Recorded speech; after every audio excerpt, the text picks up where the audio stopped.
Il existe aux confins du désert d'Arabie un pays tout droit sorti du sable en à peine 50 ans. Un pays si riche qu'il peut s'offrir tout ce qu'il souhaite. Un pays de commerce qui se considère comme le centre du monde.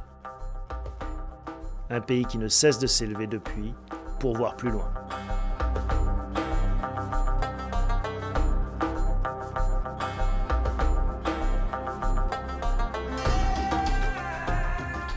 Ce pays, ce sont les Émirats Arabes Unis. Né il y a 44 ans grâce à la vision d'un homme, le Cheikh Zayed, qui a su convaincre d'autres tribus que l'union faisait la force. Un cheikh qui a intégré très tôt que la formidable manne pétrolière n'était pas éternelle et qu'il fallait construire l'après.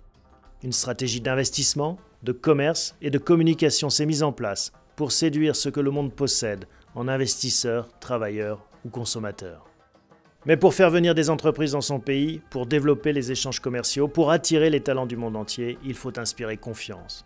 Cela repose sur la sécurité et les garanties, notamment juridiques. Très vite, le droit des affaires anglo-saxon s'est imposé dans la région. Pourtant, la France avait toutes ses chances dans ce pays dont le système juridique s'inspire en grande partie du droit égyptien, influencé par Napoléon et son code civil. Est-il trop tard ? La France ne pourrait-elle pas profiter davantage de son histoire ? Ne serait-ce pas un moyen pour les Émirats de renforcer leur indépendance, de diversifier leurs risques et d'attirer toujours davantage ? C'est pour contribuer à retisser des liens juridiques forts entre les deux pays que LexisNexis a organisé plusieurs rencontres avec les plus hautes autorités judiciaires émiraties. Professeurs de droit, huissiers de justice, avocats et notaires français ont fait le voyage pour participer à ces rencontres.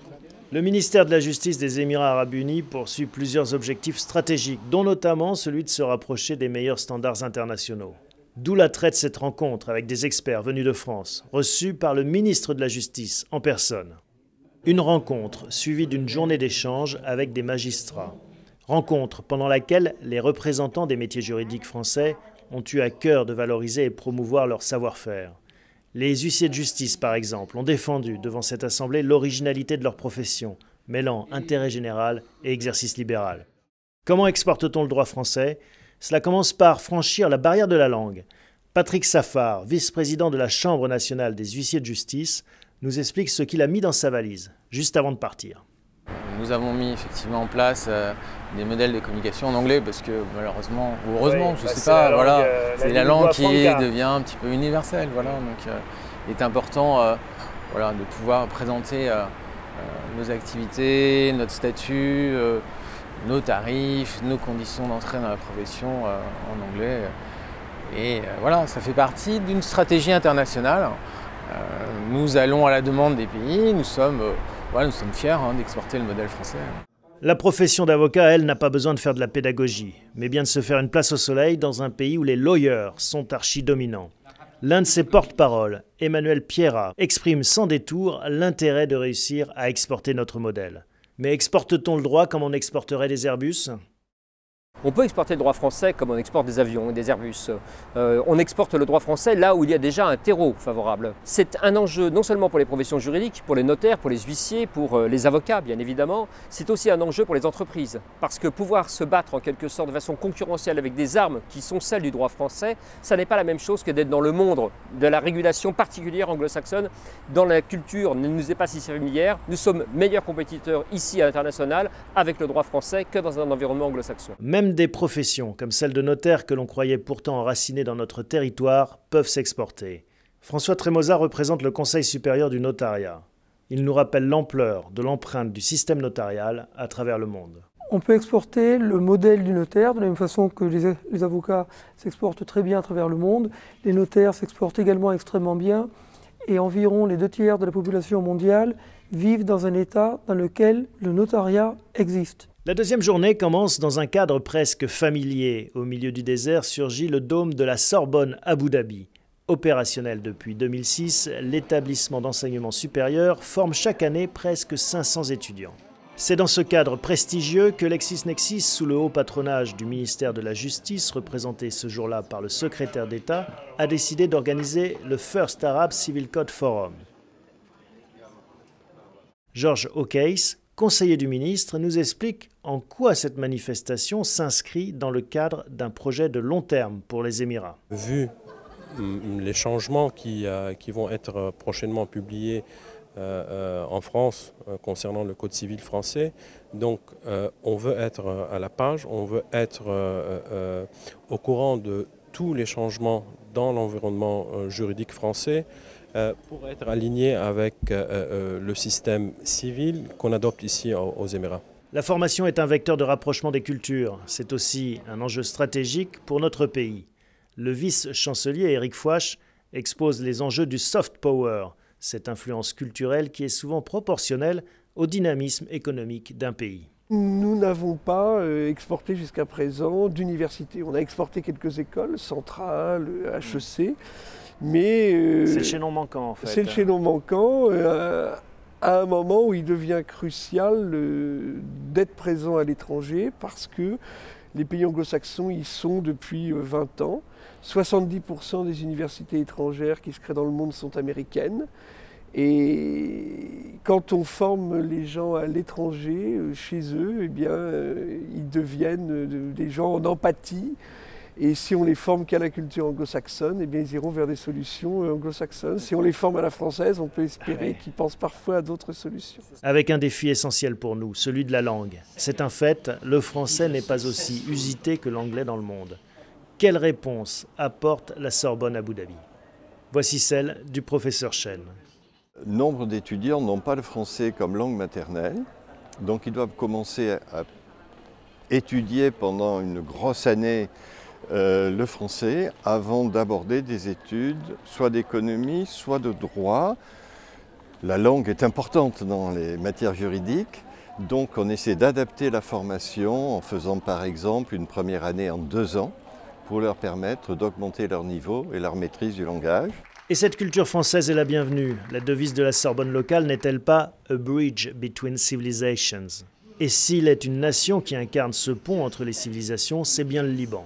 Proximité culturelle et géographique oblige, beaucoup d'avocats libanais travaillent avec le Moyen-Orient. Et ce sont de fervents ambassadeurs de ce rapprochement entre les civilisations. Voici ce qu'en pense Jalal El-Adab. Je trouve qu'à l'heure où les rapports entre le monde arabo-musulman et le reste du monde traversent, on va dire, une période compliquée, eh bien, on est à un endroit, je trouve, tout à fait symbolique, où, comme on le voit ici, la devise de Paris-Sorbonne Abu Dhabi, c'est un pont entre plusieurs civilisations. Et c'est exactement ce que symbolise pour moi les Émirats, et plus particulièrement la présence de la Sorbonne, voire même du Louvre, qui montre bien que la culture arabo-musulmane est ouverte sur la culture des autres. Jamal Abou Ali est palestinien et managing partner chez Cléry Gottlieb à Abu Dhabi. Passé par le barreau français, il a à cœur de faire vivre cette tradition civiliste. C'est une grande tradition et c'est une tradition qui est primordiale dans nos pays du Moyen-Orient. Le système des Émirats arabes unis est très influencé par le droit civil français et donc c'est tout à fait pertinent pour notre travail et notre pratique ici. Mais au-delà de ces belles paroles, demeure un constat. Les Français sont sous-représentés. Karim Nassif travaille dans l'un des 2 rares cabinets français implantés dans les Émirats. Libanais, il regrette que la présence de ses confrères français ne soit pas plus marquée. C'est quand on vient, c'est-à-dire on s'implante et on parle, c'est pas seulement pour le business, mais c'est aussi un message pour dire qu'on croit dans notre système et que ce système est bon pour les transactions. Et deuxièmement, ça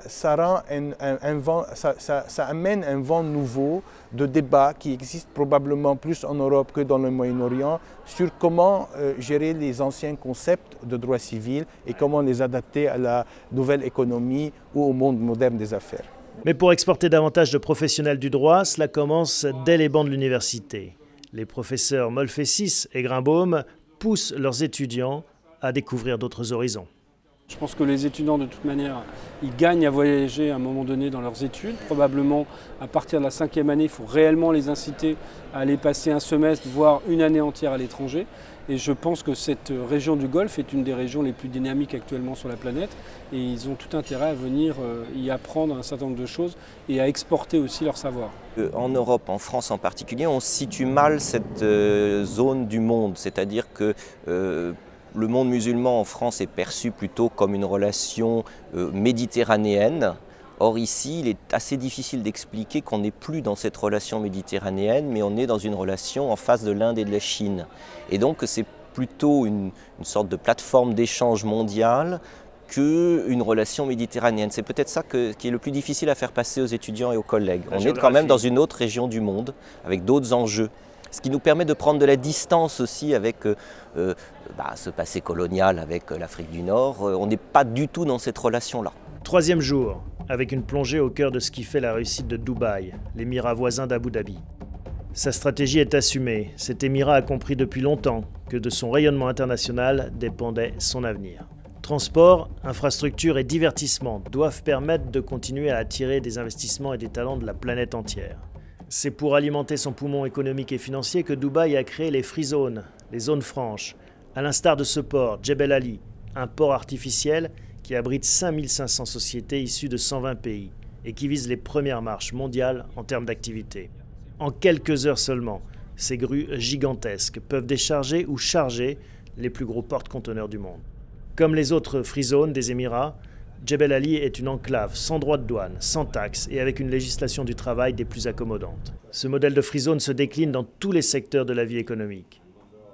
L'une des plus renommées est moins spectaculaire mais tout aussi puissante. La DIFC, Dubai International Financial Center, se concentre sur un bloc de quelques gratte-ciel, une espèce de mini Wall Street local. L'une des clés de son succès est son système judiciaire autonome et plaqué, là encore, sur le modèle anglo-saxon. Il n'est qu'à regarder le tribunal pour s'en rendre compte. 4e et dernier jour, la délégation est reçue par la Chambre de commerce de Dubaï. L'occasion d'approfondir les connaissances sur la réalité de la vie des affaires, du contexte politique et juridique. La région regorge de richesses, mais attention au mirage. L'avocat Jean-Michel Morinière, implanté ici depuis 10 ans, met en garde les jeunes juristes. Il faut avoir un peu le sens de l'aventure et surtout une expérience internationale et une grande maturité. Je vois beaucoup de jeunes qui me disent « je veux venir travailler aux Émirats ».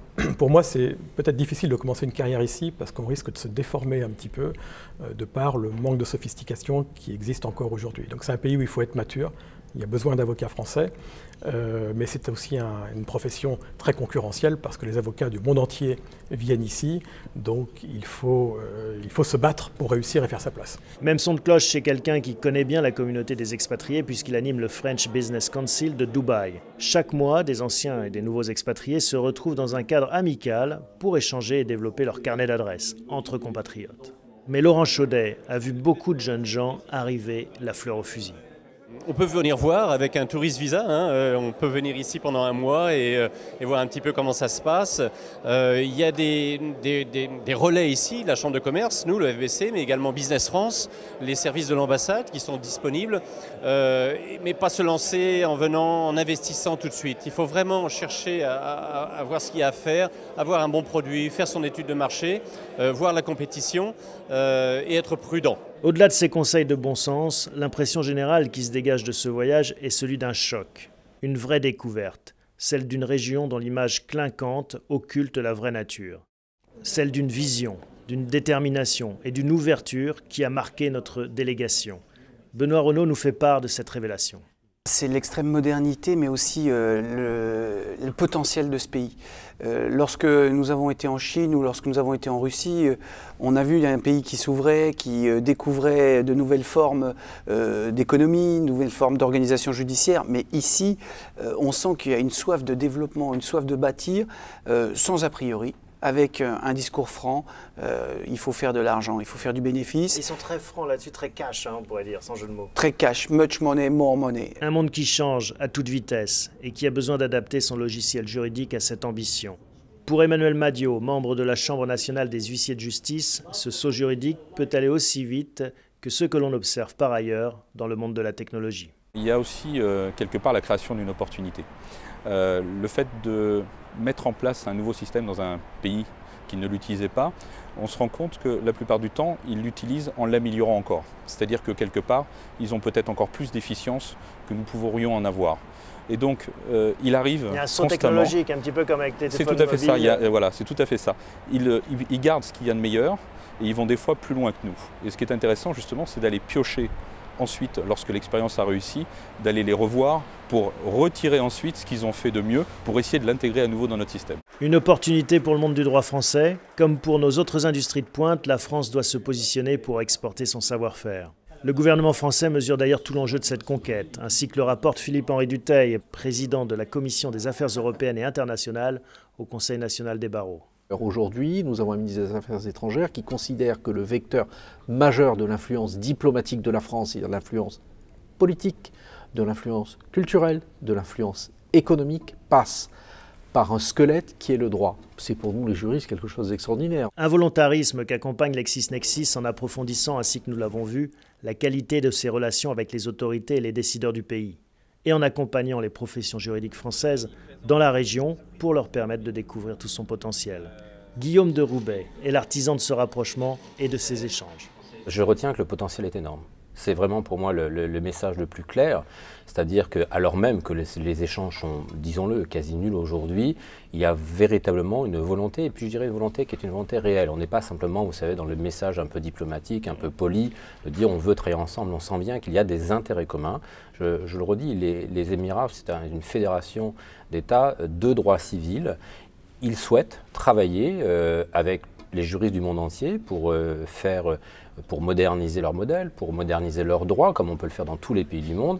Mais pour eux, c'est vrai que le faire avec les Français fait sens. Il faut saisir les opportunités là où elles se construisent. Et les Émirats arabes unis, ainsi que l'a montré ce voyage, recherchent des partenaires qui peuvent les accompagner dans leur croissance.